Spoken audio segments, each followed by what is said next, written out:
Assalamualaikum warahmatullahi wabarakatuh. Perkenalkan, nama saya Laini Zahra dengan nomor NIM 19410040, nomor absen 8, mata kuliah Studi Fikih, dari kelas F, dosen pengampu Bapak Aris Mahmudi MA.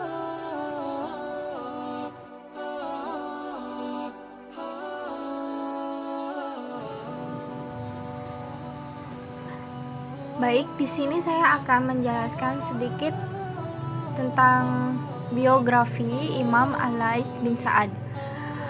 Imam Al-Lais bin Sa'ad lahir pada pertengahan bulan Sya'ban tahun 93 Hijriah di kampung Kalkasyandah, tepatnya 10 km dari Kairo, Mesir.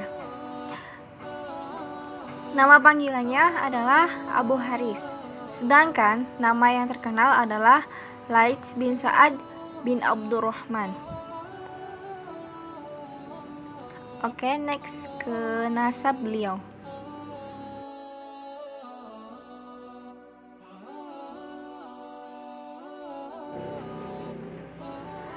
Nasab Imam Al-Lais bin Sa'ad, nenek moyang berasal dari Mesir. Mereka mengatakan bahwa nenek moyangnya berasal dari orang Mesir kuno, tetapi pendapat lain mengatakan bahwa garis nenek moyangnya dari Persia. Keluarganya masuk Islam dan belajar bahasa Arab seperti orang-orang Mesir lainnya.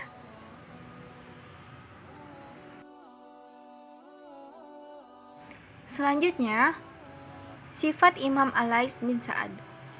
Imam Al-Lais bin Sa'ad dikenal sebagai salah satu mujtahid terbesar di bidang fikih yang pemikirannya sangat cemerlang. Selain seorang ulama besar, Imam Al-Lais juga termasuk pengusaha sukses yang sangat dermawan. Dan beliau memiliki sifat amanah dan ketinggian derajatnya dalam fikih dan hadis.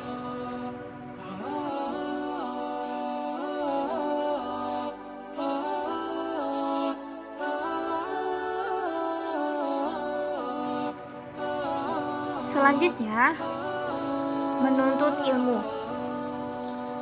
Imam Al-Lais bin Sa'ad sejak kecil sudah menghafal Al-Quran dan dia mampu menghafal hadis-hadis yang sampai kepadanya. Selain itu, ia juga mampu menghafal syair-syair Arab dan ilmu-ilmu bahasa yang sampai kepadanya. Maka dari itu, orang tua beliau menyuruh Imam Al-Lais bin Sa'ad untuk pergi ke Masjid Agung kota Al-Fustat. Sekarang masjid ini bernama Masjid Amr bin Al-As.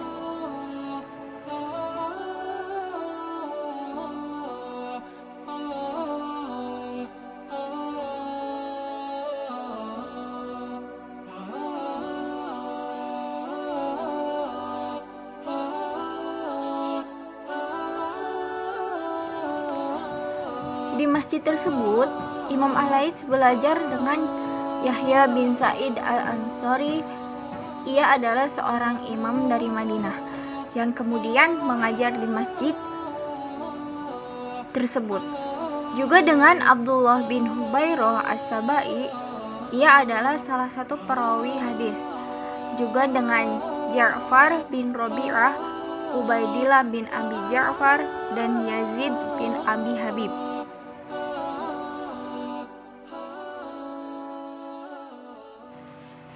Selanjutnya, mengenai perjalanan Imam Al-Lais di luar Mesir.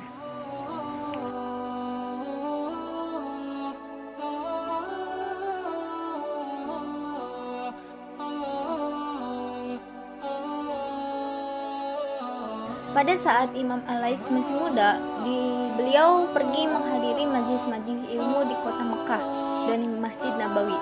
Akhirnya, beliau bertemu dengan para guru yang terkenal di kalangan kaum muslim. Orang yang pertama kali ditemuinya adalah Ibnu Syihab Az-Zuhri. Ia dianggap sebagai tokoh pertama yang mentadwin hadis. Selain itu, salah seorang yang ditemui Imam Al-Lais lainnya adalah Nafi, pelayan Ibnu Umar radhiyallahu anhu. Nafi merasa cocok dengan Imam Al-Lais. Pertemuan antara keduanya sering terjadi. Tidak ada satu malam pun yang terlewatkan oleh Imam Al-Lais menemani Nafi selama di Hijaz. Ia menghafal hadis dan fatwa sahabat dari dia dan terkadang ia berdialog dengannya.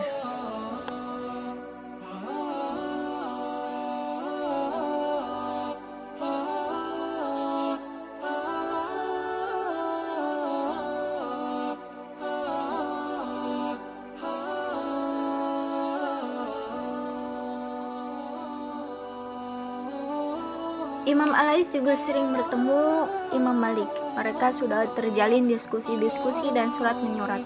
Terjalinlah rasa saling hormat dan mencintai di antara keduanya. Imam Malik terkadang menjadikan Imam Al-Lais sebagai tamu di rumahnya. Selain Imam Malik, imam mazhab yang dikunjungi Imam Al-Lais di Madinah adalah Imam Abu Hanifah dan Imam Syafi'i. Imam Al-Lais juga bertemu Al-Mahdi, Khalifah Abbasiyah waktu itu. Ia mulai bertemu di Baghdad. Khalifah yang sangat kagum dengan kepandaian Imam Al-Lais. Ia pernah ditawari menjadi qadhi, tetapi Imam Al-Lais meminta maaf karena menolak tawaran tersebut dan Khalifah pun memaafkannya. Ia juga bertemu Khalifah Harun ar-Rasyid.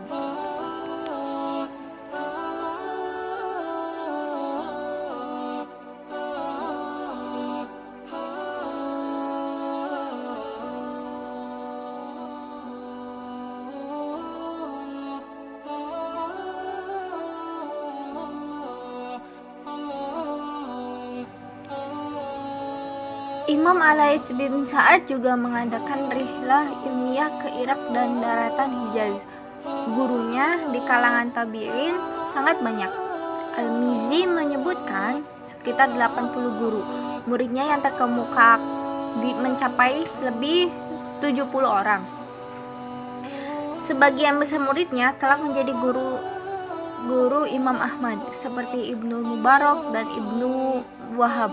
Sebagian lagi menjadi guru Imam Al-Bukhari seperti Yahya bin Bukai, dan yang lain menjadi guru Imam Muslim seperti Yahya bin Yahya At-Tamimi.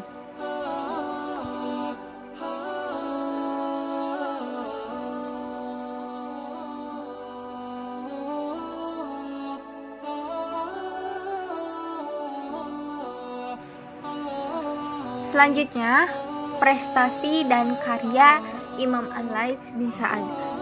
Sekalipun tidak meninggalkan satu karya tulis pun, pemikiran Imam Al-Lais sebenarnya masih bisa dilacak hingga saat ini. Pasalnya, banyak ulama fikih dari generasi sesudahnya yang sering menukil pendapatnya dalam kitab-kitab mereka.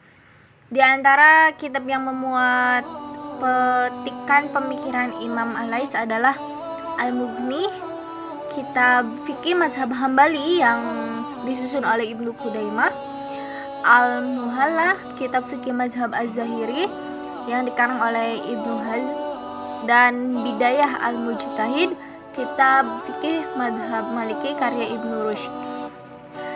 Imam Al-Lais juga banyak meninggalkan jejak pemikiran dalam ilmu usul fikih tentang ijma. Misalnya, Imam Al-Lais berpendapat bahwa ijma atau konsensus yang bisa dijadikan dalil hanya ijma sahabat.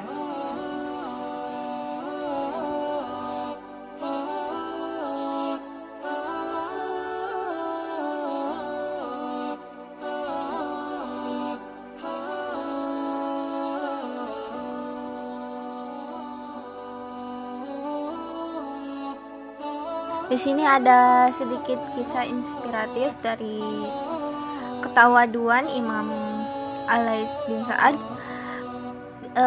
Ketika selama di Mesir, beliau selain bertemu dengan imam-imam mazhab lainnya seperti Imam Malik, Imam Syafi'i, Abu Hanifah, dan lainnya, beliau juga bertemu dengan Al-Mahdi, Khalifah Abbasiyah waktu itu.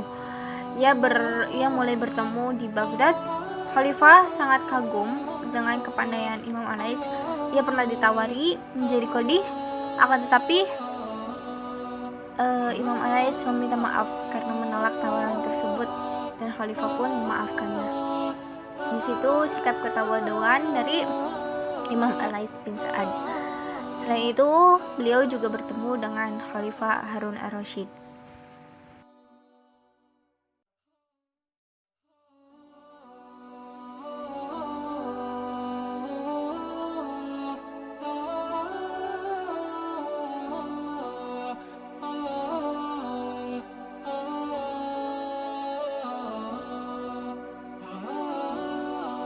Imam Al-Lais bin Sa'ad ketika memasuki usia 80 tahun, ia sangat sibuk dengan kegiatan pemikiran dan ilmiahnya.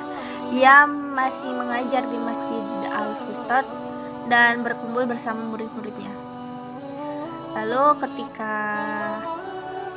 Imam Al-Lais sakit, selama beberapa hari kemudian Allah pun menyambut nyawanya. Beliau wafat di usia 80 tahun. Tepatnya wafat sekitar tahun 170 sampai 175 Hijriah.